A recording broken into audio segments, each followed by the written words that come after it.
Welcome back to Medieval Dynasty. Rasimir wakes up on the first day of summer feeling a renewed sense of purpose. He knew there was a long road ahead, a lot of hard, back-breaking work, plenty more sweat, and probably more blood and tears along the way. But he felt hope. He strolled out onto the land that would soon look much different. He could almost see it now. The bustling village full of the valley's best people and their children. Ah, children. Rasimir felt a tug at his gut as he thought about his future. He had a beautiful and talented young woman on the homestead now, and sure, she'd do just fine for a wife. Of that, Rasimir was sure. But being so young, there was no rush, really. He knew that his first duty was to marry and bear a son, for without one, all of this was for naught. As soon as he stepped foot in this valley, one of his primary goals was to find a wife. Maybe he'd hold out a bit before taking the next step, just to be sure that he could offer more to the woman who would become his life partner and mother of his child. Duty calls, and he wouldn't want to let his father down. But he also hoped, quietly and tentatively, that he may find love. As you could see there, we took a moment to romance Sabora a little bit, and although we did gain affection with her, it wasn't very encouraging. We did not get very high marks from her overall, and I think Rasimir's not really feeling it at this very moment, but we will see what happens in the future. And here we are just going to grab us some more treasures from the river. I love that this stuff spawns, honestly. It's wonderful. We are just going to make our way over to another village. And we do have an open spot in Sabora's house. If we decide not to romance her, we can put another man in that house and they will ultimately get together when we do that. But we're going to see what happens here. We're going to kind of let the game, in a way, decide who we end up romancing, because we need to get people on the homestead in our village that are skilled in certain areas that are going to give us the best success to build up our village. So we're just going to see who's available and kind of let that guide us a little bit as to what we're going to do next.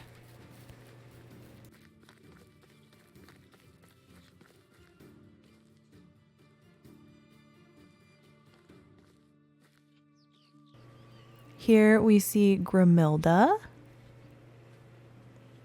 How can I help you?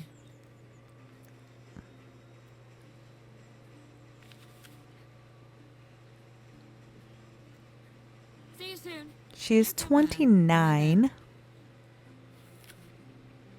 Samboha. We're just finding out a little bit of her skills.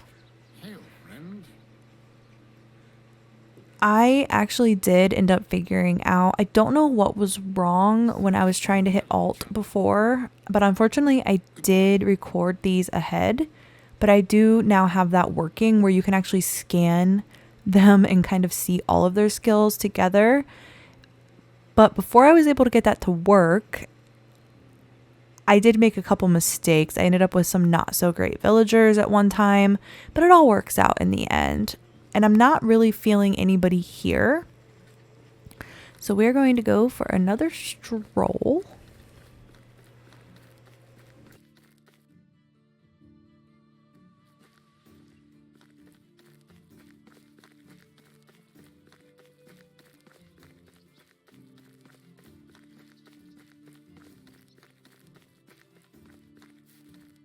It really is so beautiful, this game.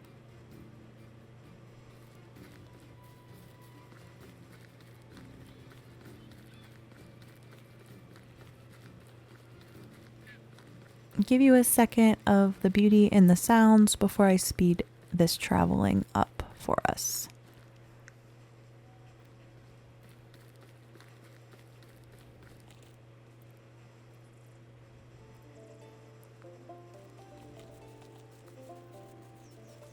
Here I decide to just cut through the wilderness rather than following the road, trying not to get myself unalived by all these animals.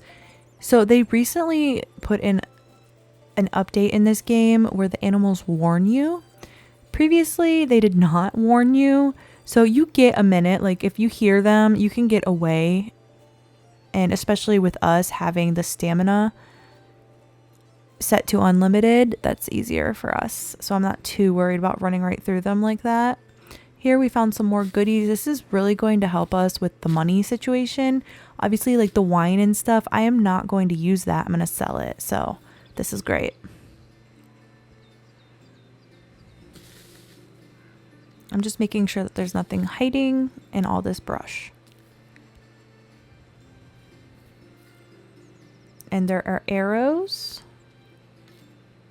that are very well hidden and kind of difficult to select.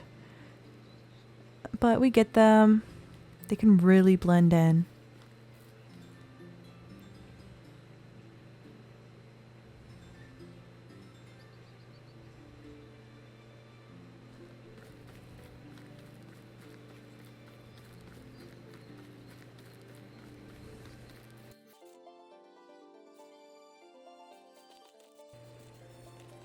You will notice I look at the map a lot because I constantly get turned around. I'm never paying attention to what I'm doing. I never remember which city I'm trying to go to or if I need to go east or west. It's a whole thing. It'll hopefully improve the more I play the game. But yeah, that's just a me thing. Sorry, it's just going to happen.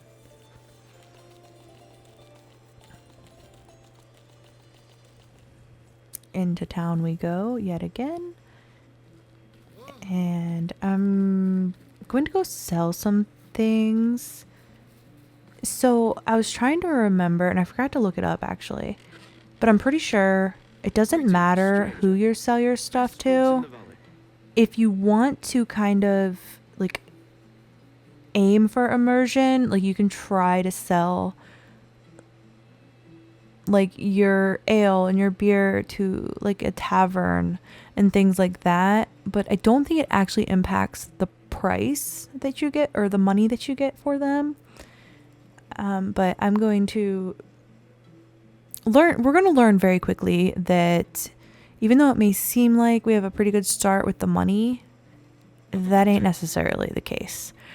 Things are very expensive, so we need a lot of money. The coin is not a joke. That is a priority.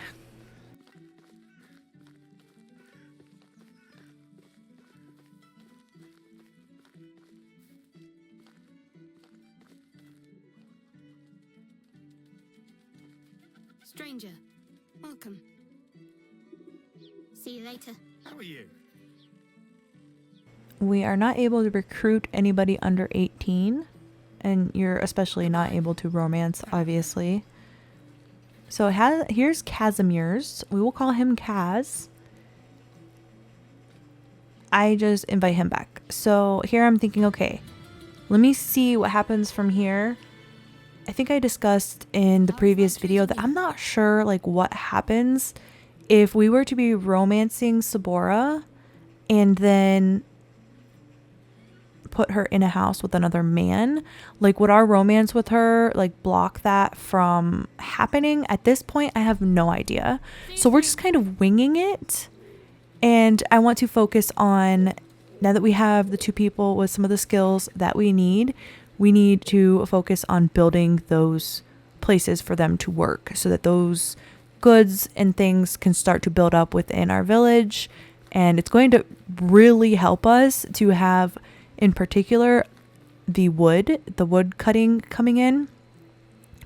But we can also do hunting. Hunting is, I mean, with a small number of people, it's very easy to feed them if you hunt yourself. But hunting can take a good amount of time. So yeah, I think we're off to a good start with our two people. We're going to add people kind of consistently. You just have to be aware of what resources you have. Can you feed the people? If they're unhappy, they will leave. So you really ideally should make sure you have a house for them and stuff before you invite them back. but it will take time. I think it takes them like 3 days to leave. So if they're so much unhappy for like a 3-day stint, then they will leave. And we want to avoid wasting our time on that. So let's see who we have here.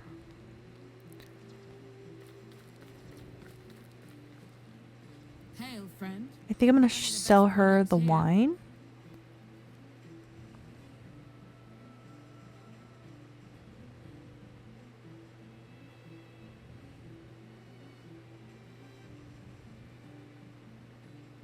Or ale. I think there's some wine too. There's 4 of those. That's almost 600 coin. That's crazy. Or that brings us to almost 600 coin. So that was a good little treasure to find.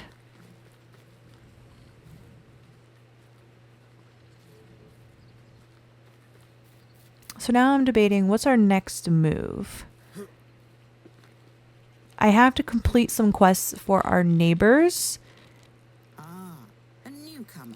Pleasure to meet you. But even if I ask them what they need, I may not take it right now. I know I'm not equipped to fight wolves right now. For one thing, I don't have the necessary weapons for that. And for another thing, like I don't want to take the time to do that. Now, if we can grab a couple quick and easy ones, that's different. I will happily do that. So we're going to talk to Alwyn here and get this one out of the way. He's going to complain about his water skin leaking. And we're like, okay, so get a new water skin. But no, he's attached to this particular water skin. So he wants us to run all over the map and get his water skin fixed for him. So, yay. That's something that we can manage, I guess. So now we have 2 out of the 3 quests for neighbors completed.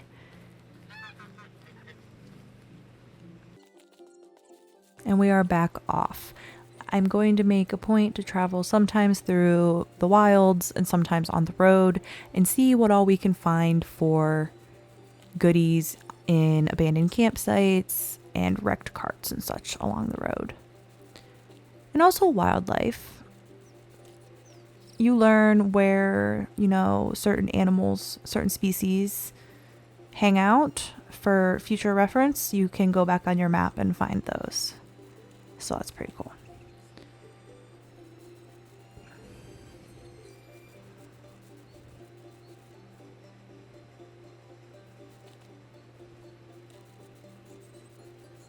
And this is kind of why it's important to take other routes than you normally would, so you can make sure that you're not missing anything good, especially in early game. Like here's an abandoned campsite. In early game, the items that you can get here are incredibly helpful. So it's very important to not just follow like what makes the most sense, just explore essentially. So the easiest way to do that, rather than taking time out to just go explore, the fact that we have to run around so much means if you just take a different route when you're out and about, you're more than likely to find these things without having to set aside time to do special exploring.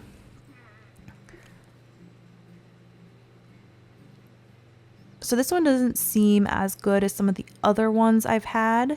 And like if I don't find things, I'm like, they gotta be here. So I always spend so much time looking. And here is the gold. Here is the gold. The seedlings, those are so expensive to buy early game. So we are so happy about that. And we're going to prioritize planting those because they do take several seasons before they will bear fruit. So there we go. Iron axe. Heck yes. We will take that all day long. That is going to so help us. Oh my goodness. They last longer before they break, and you don't have to chop so much. Like I think it's only 3 chops with the iron. Get some food here.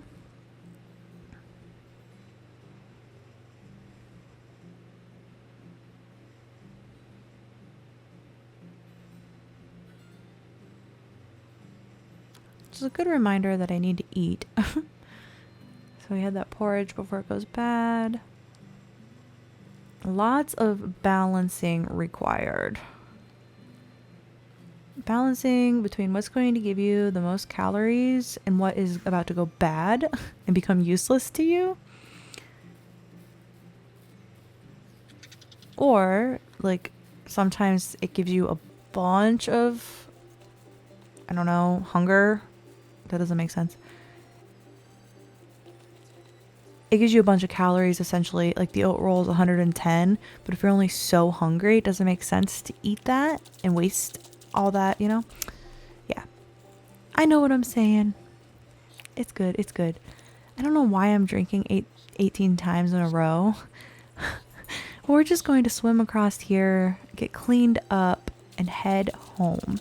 Figure out exactly what our plan is from here.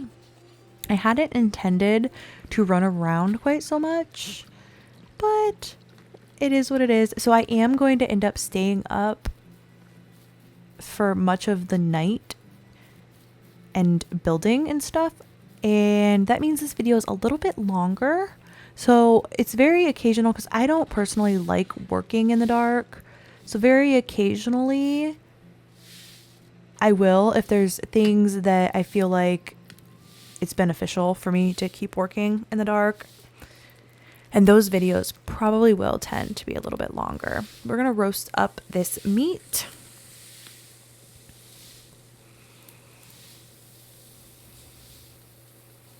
And I could not believe the difference it makes to turn on quick crafting, because it can take a very long time. It individually cooks the meat if you don't have quick crafting on. Each individual meat takes several seconds, and it's like it takes a long time. So, and that goes for anything that you want to make.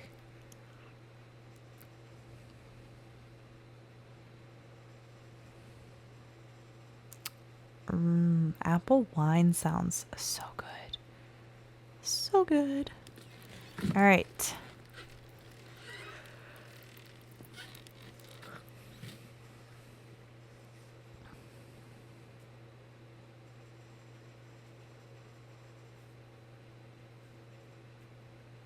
Giving them some of the things that they need.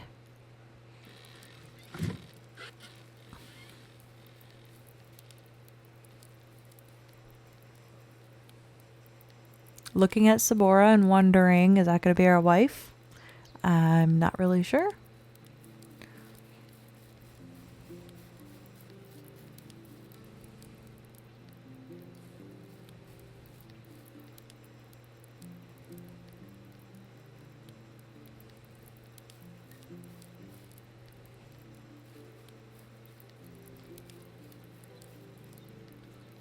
Man, that torch is kind of peaceful hearing that fire, isn't it?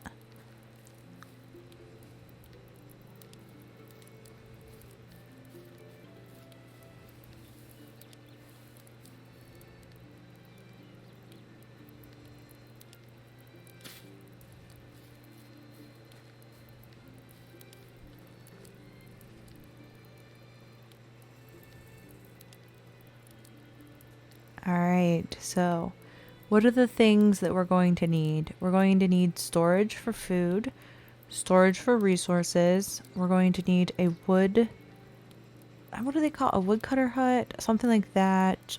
A hunter's cabin, a well. We're going to do a lot of building over the next few days. And it requires kind of deciding what the most important thing is to put out first. And without resource or food storage, I will keep having to put that stuff in their house for them. So I decided to go with food storage first and just kind of start mapping out the lay of the village. And I'm kind of going with different zones, but it's not going to completely stop folks from having to run from one side to the other if they need to get to the the resource storage and stuff. But farmers will stay more on this side, and then we'll have all the different crafting and resource storage and everything over on the other side. Grab the rabbit.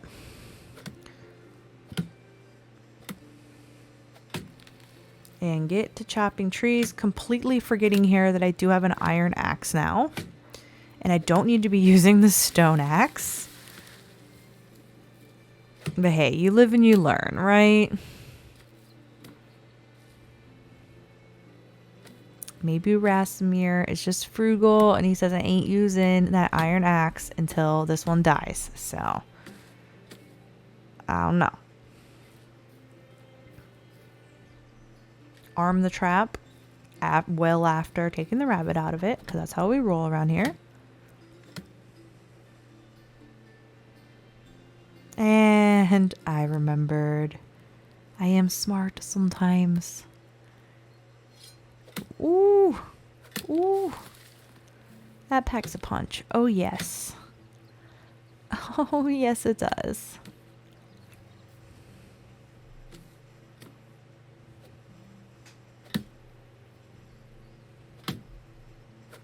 Yes. So nice.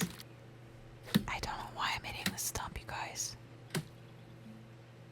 I must have been looking at something else. And not having to worry about stamina, like you don't have to take breaks. I know, I probably need to shut that off. It's giving us a way too fair of an advantage, but it just in the interest of time and speed, I'm just rolling with it. So I'm kind of clearing the area now, knowing that I have to make room for stuff. If you remove the stumps, trees will never grow back in the area. If you leave the stumps, I believe it's 2 years. After 2 years, they will grow back. 2 or 3. Something like that.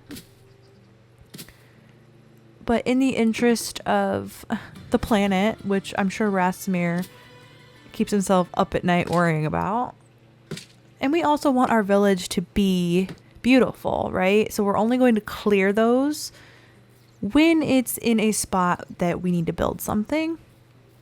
Otherwise, we will let the trees grow back over time. Okay, we're going to chop some more wood.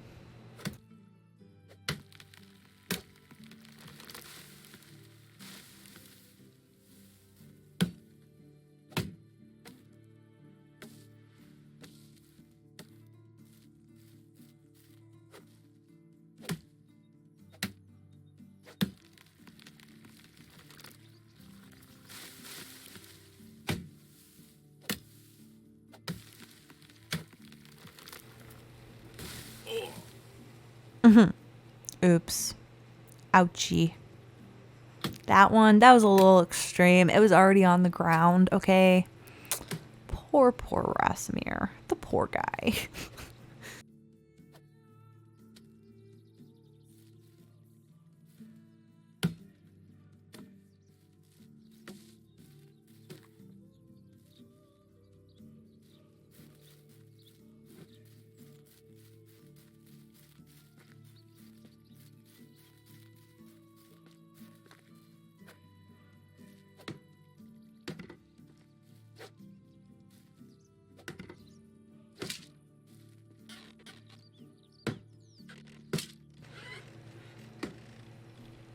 So close, but not enough logs. Ay, ay, ay. And this is what I'm talking about. There's a benefit to doing this stuff yourself. You gain your skill points and you get perks. But it can get a little bit extreme. And I do want someone helping us gather logs because we're going to need so many of them. It's the easiest resource for us to get currently until we can get some of the other buildings, extraction buildings that allow the villagers to collect things like that for us. And that technology's a ways away just yet. So for now, it is logs.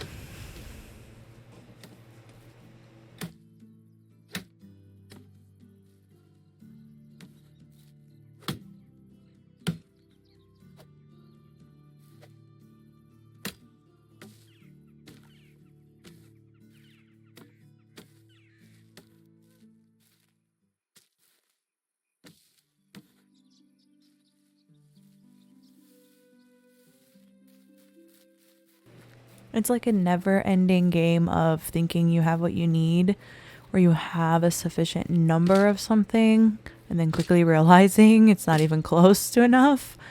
Yeah, that's pretty much what this is all about. So we have completed the food storage, which means our villagers can now go there and get their own food when they need it, and we can just store food there, which I would have been okay doing this in another order, and I would have just had to keep giving them food in their house. With only one other house to do that, that's fine. But once you start getting additional houses beyond that, it gets to be a little much to drop food off to everybody. So I just wanted to get that food storage out of the way and kind of map this out a little bit. So now we're going to go over to the other side that is going to be more of the extraction and production side of things. And with this kind of mapped out like this, the center right now is like where the houses are currently. I think eventually we'll put some other houses nearby to where people are working, and we'll try to keep that somewhat organized, but we'll see how it goes. It can be a lot of management to try to do that, but that's kind of my thinking. Let's just get these people closer to where they're working.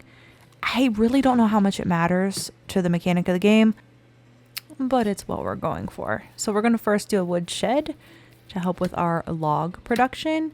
And what is the irony of having to collect more logs to build the wood shed?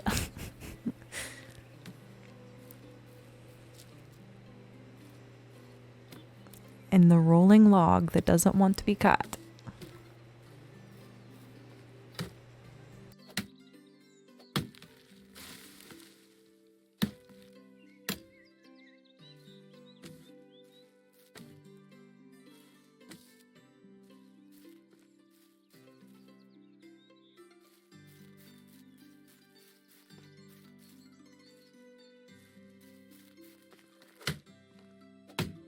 If it ever seems like I'm like wandering around aimlessly, I'm looking for maple trees because they give 4 logs per tree. And some of the other trees give 3, but we have a lot of birch around here, which only give 2, which we've already talked about. And there we go. We have the woodshed. It is going to be our saving grace. It's getting very dark. Our people need water. To give them water, I'm going to need a bucket or a water skin to put into their house or to use at the well. So we're going to assign Kaz as the lumberjack.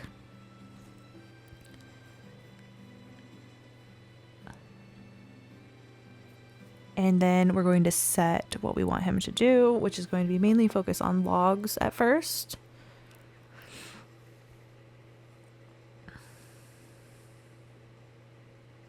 But we do have to figure out that water situation very soon.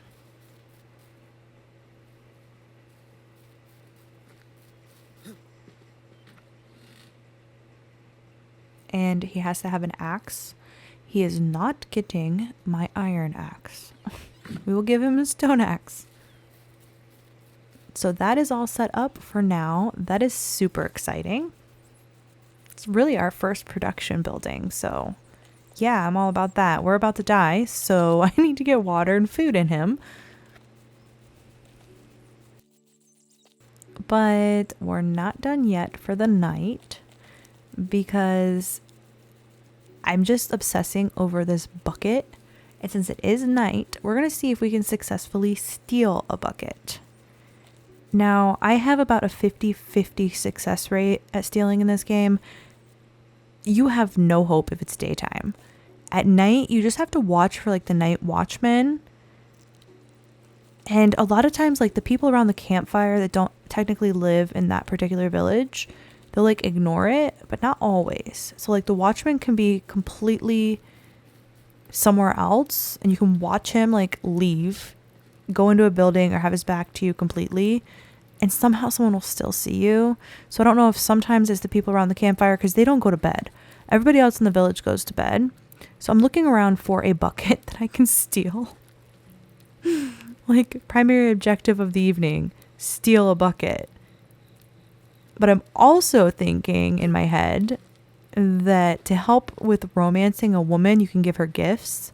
So I'm thinking if I see something that I can give as a gift, which is very few things that you can actually give as a gift, but if I see something, I might swipe it too. So I'm like trying to convince myself that there's not a bucket here, even though I really don't want to admit defeat and admit that there's not a bucket here. But I see some stuff there that interests me. A coverlet, yes. Yes, for the coverlet. So I'm looking for the watchman. There he is. He's looking right at us. He knows we're about. He knows we're afoot. So we're going to see where he goes.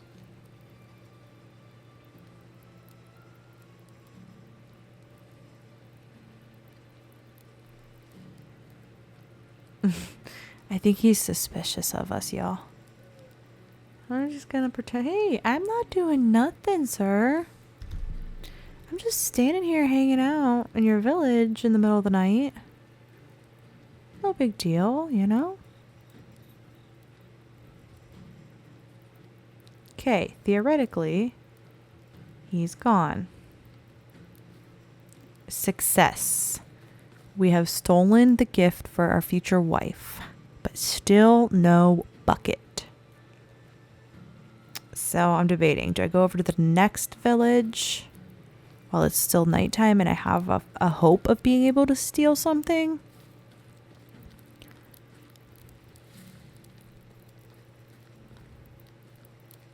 I'm just double checking that there's nothing around the back of people's houses. We're only on day 4 and I'm already like tired of running around the woods, running around to different villages. So I really think it's going to be like a big goal of ours to get some kind of transport animal like ASAP, which is going to require doing a lot of farming to get that skill up. I believe horses are the last farming item that you can get. So yeah, that's way far off. So I think I've admitted defeat here. And I'm trying to remember where I have to take his water skin to. And if it's the next, no, it's got to be way further away than Alwyn's. But I was wondering if I could just do that and look for a bucket there. But I don't think we're going to go that far this late at night. Saving the game because the animals do be wilding out here. And I don't want to die.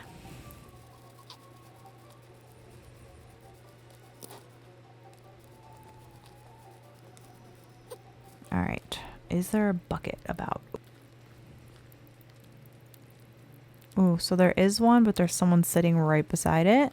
The watchman, however, is walking away. But we were caught. So what happens when you're caught? You lose dynasty reputation. It was minus 15. We're early on in the game. Is that unfortunate? Yes. Honestly, does it matter that much? Not really. We're still going to be able to recruit people. And we're going to keep gaining reputation. So it's So yeah, I'm going to make my way back and go to bed. And honestly, we need to sort out the water situation. I'm going to have to deliver the water until we have a well. Then we can actually assign somebody to take care of the water for us. And we have to get our seedlings started ASAP. We have a lot of seedlings, so we want to get some of those orchards going. We need to start thinking more seriously about the wife situation and just kind of get an idea for what we're going to do. So I'm going to give them this bucket of water to just solve the problem for now. But it's going to be a significant issue if we get more villagers because there's only one bucket of water. I think you can put it, I don't think you can put it in the food resource. You have to put it in the resources building, I'm pretty sure. Anywho, I don't know. I'm not 100% sure how that works, but regardless, more houses makes that more difficult.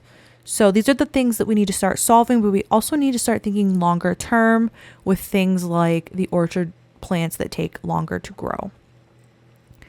And yeah, we are trucking along here into summer. We're going to make the best we can out of this summer season and see what we can get into from here. I thank you so much for watching this longer video with me. We did work through the night, and that's just the way it goes. I will catch you next time for day 5.